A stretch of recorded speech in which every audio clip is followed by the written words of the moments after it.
और to, from और to कहाँ पे यूज करना है? फ्रॉम ओरिजिन के लिए, जहां पर एक्चुअल, जहां पर वो स्टार्ट हो रहा है, जहां से वो स्टार्ट हो रहा है ओरिजिन, वहां पे लगना है from.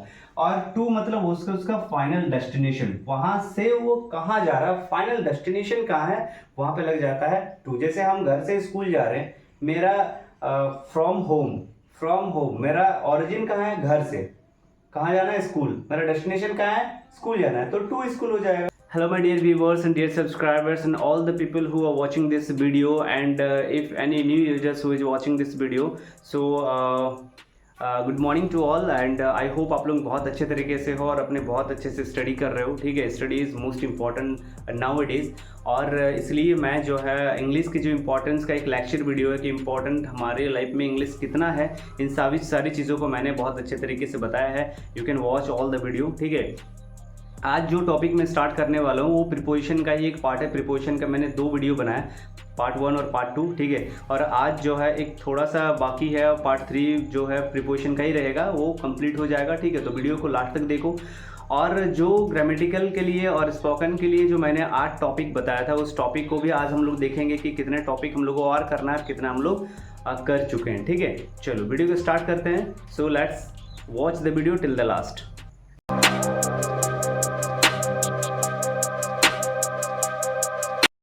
So let's start the video. So आज जो हम लोग स्टार्ट करने वाले हैं, तो टॉपिक प्रीपोजिशन का ही रहेगा, लेकिन प्रीपोजिशन को स्टार्ट करने से पहले जो मैंने प्रीवियस वीडियो में मैंने बताया था, ठीक है, 8 टॉपिक जो इम्पोर्टेंट है, ठीक है, उनमें से देखो articles, tenses, prepositions, conjunctions, modal verbs, direct and indirect speech, active and passive voice, subject, verb and agreement, इतने सारे 8 टॉपिक्स में हम लोगों ने क्लियर क्या किया है? एक आर्टिकल्स को हम लोगों ने क्लियर कर लिया है, टेंस को क्लियर कर लिया है, और प्रीपोजिशन का जो है 90% क्लियर हो चुका है, और आज के वीडियो में प्रीपोजिशन कंप्लीट हो जाएगा। ठीक है, प्रीपोजिशन का एक छोटा सा टेस्ट लेने वाले हैं इसके बाद। ठीक है, उसके बाद आप डिसाइड करोगे, आप कमेंट करोगे कि आपको कौन सा सीखना है। ठीक है, कंजंक्शंस या फिर modal verb, direct indirect speech, active passive voice और सब्जेक्ट वर्ब एग्रीमेंट, जो आपको जो है whatever you like you can comment me और I will start the video. ठीक है, जो आप बोलोगे वही स्टार्ट होगा। तो चलो प्रीपोजिशन का जो 10% जो बाकी है उसको आज स्टार्ट करते हैं, और प्रीपोजिशन का 3 वीडियो में प्रीपोजिशन का पूरा लेक्चर खत्म हो जाएगा। ठीक है, प्रीपोजिशन ऑफ टाइम। ठीक है, प्रीपोजिशन ऑफ टाइम यानी कि टाइम सेक्शन के लिए हम लोग प्रीपोजिशन को भी यूज करते हैं। कैसे? जैसे हम लोग पढ़ेंगे, स्टडी करेंगे एट, ऑन, इन। ठीक है, अब देखो, अगर आप इस चीज को रट लोगे, ठीक है, कि एट जो है टाइम के लिए यूज करते हैं, या फिर ऑन जो है संडे मंडे के लिए यूज करते हैं, तो इतना लंबा एक लिस्ट हो जाएगा, और जब तक आप कॉन्सेप्ट को समझोगे नहीं तो फिर हमेशा लाइफ टाइम के लिए आपका कंफ्यूजन रहेगा कि प्रीपोजिशन लाइफ में मुझे अब तक समझ में ही नहीं आया। ठीक है, और नहीं समझने का कारण यही कि आप कॉन्सेप्ट को समझे ही नहीं, आप रट्टा मार के सीख लियो, और रट्टा मारने का चीज 2 या 3-4 दिन तक ही रहता है, उसके बाद आप बेसिक जो था वही चीज में आप आ जाते हो। ठीक है, तो चलो आज हम लोग रट्टा नहीं, आज हम लोग बेसिक चीजों को सीखेंगे, एकदम कॉन्सेप्ट चीजों को सीखेंगे जो हमारे लिए बहुत ही ज्यादा इंपॉर्टेंट है। देखो, एट, ऑन और इन। ठीक है, देखो हम एक छोटा सा एक ग्राफ बना लेते हैं। ठीक है, एट को हम लोग एकदम छोटा चीज मान लेते हैं, मतलब एकदम पॉइंट की चीज मान लेते हैं। ठीक है, और ऑन जो है उससे थोड़ा सा बड़ा। ठीक है, और इन जो है उससे भी थोड़ा सा बड़ा मान लेते हैं। ठीक है, अब हमको समझना क्या है चीजों को। एट कहां पे यूज करते हैं? एक पॉइंट पे। ठीक है, एट कहां पे यूज करेंगे? एक पॉइंट पे यूज करेंगे, यानी कि एट जो रहेगा वो क्या रहेगा? 0 ड्यूरेशन रहेगा। जैसे एट 7:30 AM, ये क्या है? एक 0 ड्यूरेशन। एट क्या है? 0 ड्यूरेशन। 0 ड्यूरेशन क्या है? उसमें कोई ड्यूरेशन नहीं रहेगा। आप देखो एट 7:30 AM, 7:30 AM कोई ड्यूरेशन नहीं है, वो तो एग्जैक्ट एक पॉइंट 7:30 AM है या फिर 7:30 PM है, उसमें कोई लंबा ड्यूरेशन नहीं है। एट एक पॉइंट है कि 7:30 o'clock बजा है, या फिर एट 8 o'clock, यानी कि इसमें कोई ड्यूरेशन नहीं है, इसलिए एट क्या होता है? 0 ड्यूरेशन के लिए यूज होता है। एट सनराइज, सनराइज देखो एक फिक्स टाइम होता है, ऐसा नहीं कि 7 से 8 बजे तक सनराइज हो रहा है, या फिर 6 से 7 बजे तक हो रहा है, या फिर 5 से 6 बजे तक सनराइज हो रहा है। नहीं, सनराइज का भी एक फिक्स टाइम होता है कि सनराइज कितना बजे हुआ? 5:30 को हुआ, या फिर 6:30 को हुआ, 7:30 को, एक फिक्स टाइम है। ठीक है, सेम सनसेट का भी होगा, तो ये क्या है? 0 ड्यूरेशन का है, यानी कि एक फिक्स टाइम है सबका। ठीक है। तो जीरो ड्यूरेशन एट सनसेट हो गया। एट प्रेजेंट, प्रेजेंट हम किसका बात कर रहे हैं, अभी जो हम लोग बात कर रहे हैं, अभी मैंने जो कहा वो एट प्रेजेंट है, जो मैंने पहले कहा था वो पास्ट हो गया था, वो प्रेजेंट में नहीं आएगा फिर, ठीक है। तो एट कहां पर होगा, जहां पर आपका जीरो ड्यूरेशन होगा, ठीक है, जो फिक्स है। चलो, जीरो ड्यूरेशन के लिए एट, और ऑन कहां पे यूज करेंगे, 24 आवर्स जिसमें फिक्स है, 24 आवर्स फिक्स है, मेरी बातों को ध्यान से सुनना। ऑन कहां पे वो यूज होता है, जहां पर फिक्स है। ऑन थोड़ा सा इससे बड़ा है, यानी कि 24 आवर्स का है, तो 24 आवर्स मतलब मंडे, ठीक है। अब डेज के लिए मंडे यूज करते हैं, तो फिर ऑन मंडे कितने दिन के लिए, 24 आवर्स के लिए है। 2 अक्टूबर कितने दिन के लिए है, 24 आवर्स के लिए, यानी कि जो भी प्रिस्क्राइब डेज या फिर जो भी प्रिस्क्राइब डेट रहेगा वो 24 आवर्स के लिए होता है, ठीक है। यानी कि वो 24 आवर्स का ड्यूरेशन है, वो फिक्स ड्यूरेशन है। जैसे कि दिवाली, ऑन दिवाली, दिवाली मोस्टली एक ही दिन होता है, मनाया जाता 2-4 दिन अलग बात है, लेकिन दिवाली 24 आवर्स का ही होता है। और ऑन हिज बर्थडे, बर्थडे कितने दिन का होता है, 24 आवर्स ही एक टाइम होता है, 24 आवर्स के लिए होता है।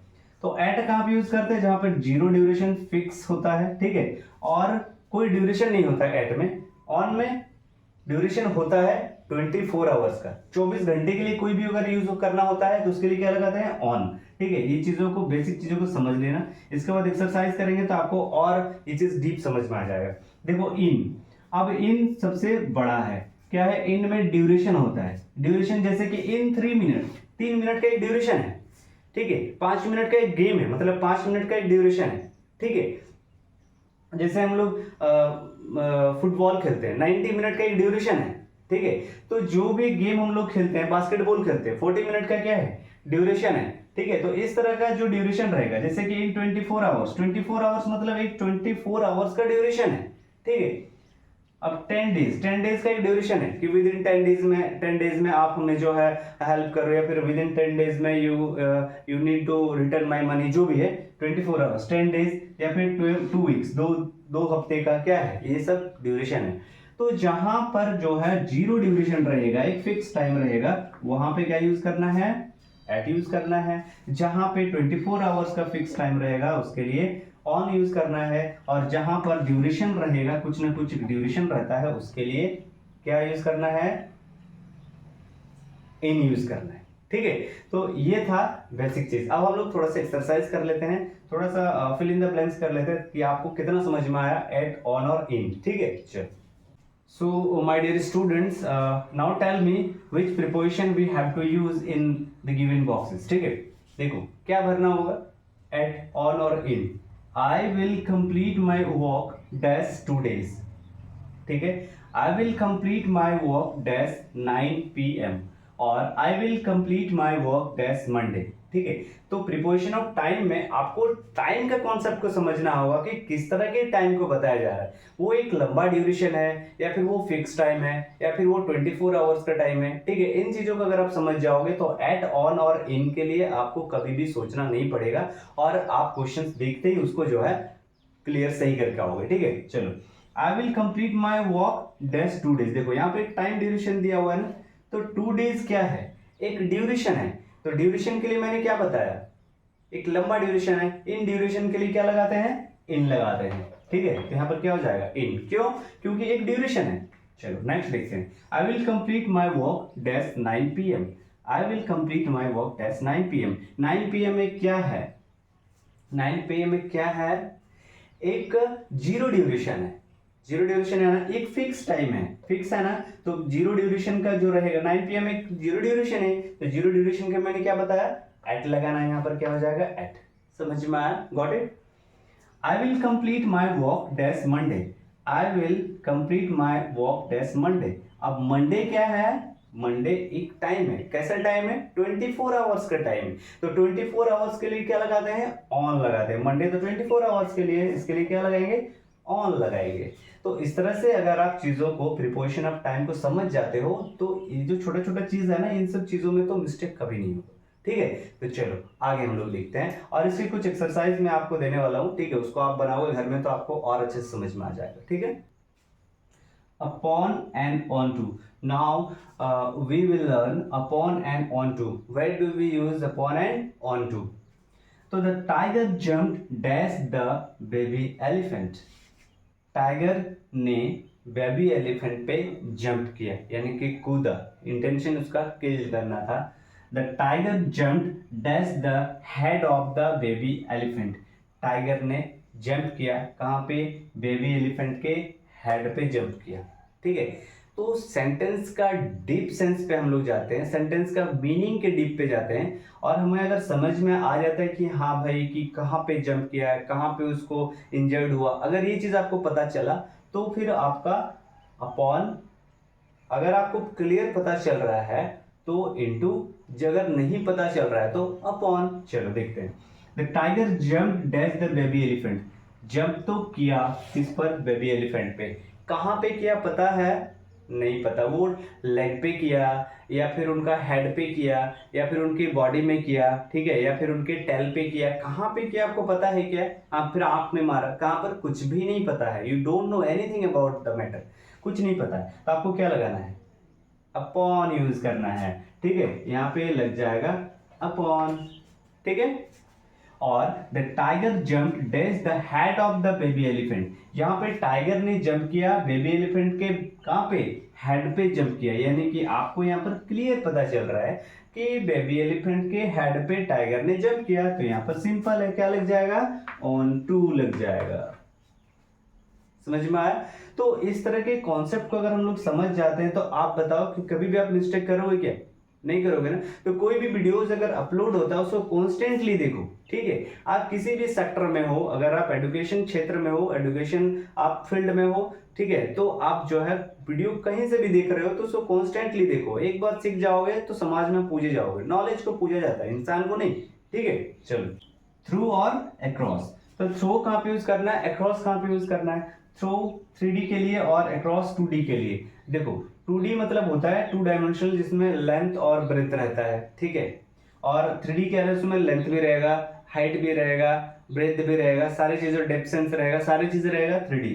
सेंटेंस पे हम लोग अभी उसको डिस्कस करते हैं तो आपको और जल्दी समझ में आ जाएगा। देखो, light can pass dash a metal sheet, तो लाइट जो है मेटल शीट में पार होता है, यहाँ एक है, ठीक है, यहाँ पर से लाइट मारा जा रहा है तो इनके बीचों बीच पार हो जा रहा है वो, ठीक है, तो इनके डेप्थ से होके गुजर रहा है, मतलब उनके गहराई से होके लाइट पास हो रहा है, तो यहाँ पर क्या हो जाएगा, थ्रू हो जाएगा, क्या हो जाएगा, यहाँ पे यूज हो जाएगा थ्रू।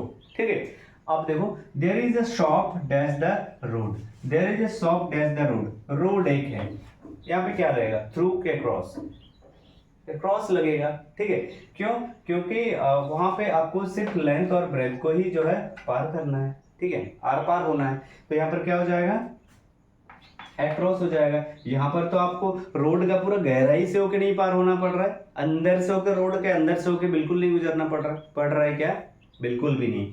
तो जहां पर इनसाइड से होके पार होना पड़ता है, ठीक है, डेप्थ से होके पार होना पड़ता है, वहां पे क्या यूज होगा, अक्रॉस, डेप्थ से होके, सॉरी डेप्थ से होके होने से थ्रू, और अगर आपको सिंपली अगर क्रॉस करना है तो उसके लिए अक्रॉस हो जाएगा। चलो, the thief escaped dash the window, अब विंडो पे पार हो रहा है, विंडो मतलब विंडो के डेप्थ से होके पार हो रहा है वो, तो यहाँ पर क्या होना चाहिए आप हमें बताओ। ठीक है, विंडो एक है तो विंडो के आर पार हो रहा है, मतलब विंडो के लेंथ ब्रेथ से पार नहीं हो रहा, वो विंडो के डेप्थ से पार हो रहा है, उसके अंदर से पार हो रहा है, तो आप हमें बताओ। Now you can tell me which preposition we have to use, through और अक्रॉस, आप हमें कमेंट सेक्शन में बताओ। ठीक है, देखो ये लास्ट है प्रीपोजिशन का, फ्रॉम और टू, फ्रॉम और टू कहाँ पे यूज करना है, फ्रॉम ओरिजिन के लिए, जहां पर एक्चुअल, जहां पर वो स्टार्ट हो रहा है, जहां से वो स्टार्ट हो रहा है ओरिजिन, वहां पे लगना है फॉर्म, और टू मतलब उसका फाइनल डेस्टिनेशन, वहां से वो कहाँ जा रहा है, फाइनल डेस्टिनेशन कहाँ है, वहां पे लग जाता है टू। जैसे हम घर से स्कूल जा रहे हैं, मेरा फ्रॉम होम, फ्रॉम होम मेरा ओरिजिन कहाँ है, घर से, कहाँ जाना है, स्कूल, मेरा डेस्टिनेशन कहाँ है, स्कूल जाना है, तो टू स्कूल हो जाएगा। ठीक है, अब हमको जो है मेरी चांडिल या फिर चांडिल से हमको जाना है जमशेदपुर जाना है, तो फ्रॉम चांडिल टू, ओरिजिन कहाँ है, चांडिल, जाना कहाँ है, डेस्टिनेशन कहाँ है, जमशेदपुर। अब जमशेदपुर से हमको चांडिल आना है तो क्या हो जाएगा, फ्रॉम जमशेदपुर, डेस्टिनेशन कहाँ है, चांडिल। बस छोटा सा चीज है, समझने का बस देरी है। देखो, the Ganga originated from the Himalaya, Ganga का ओरिजिनेटेड कहाँ है, हिमालय है, इसलिए वहां पर ओरिजिन स्टार्ट ही हुआ वहां से, इसलिए यहाँ पर क्या हुआ फ्रॉम। ठीक है, अब देखो he is travelling from Chandil, वो चांडिल से ट्रेवल कर रहा है, मतलब ओरिजिन क्या है फ्रॉम लग गया यहाँ पे चांडिल, जाना डेस्टिनेशन क्या है जमशेदपुर, इसलिए यहाँ पे टू लग गया। छोटा सा टॉपिक है, इतना थोड़ा सा समझ लोगे। चलो अब हम एक्सरसाइज कुछ प्रोवाइड करते हैं। ठीक है, in the exercise that can help you. ठीक है, आप अपने आप को हेल्प कर सकते हो कि किस तरह से फॉर्म लगेगा, कहाँ पे टू, कहाँ पे ओवर, कहाँ पे एबव, अंडर, बिलो, ये सारी चीजों का कॉन्सेप्ट मैं एक एक्सरसाइज प्रोवाइड कर रहा हूँ, आप उसको घर में बनाओ। और anything, any kind of difficulties found while you solve the questions, then you can ask me in comment section.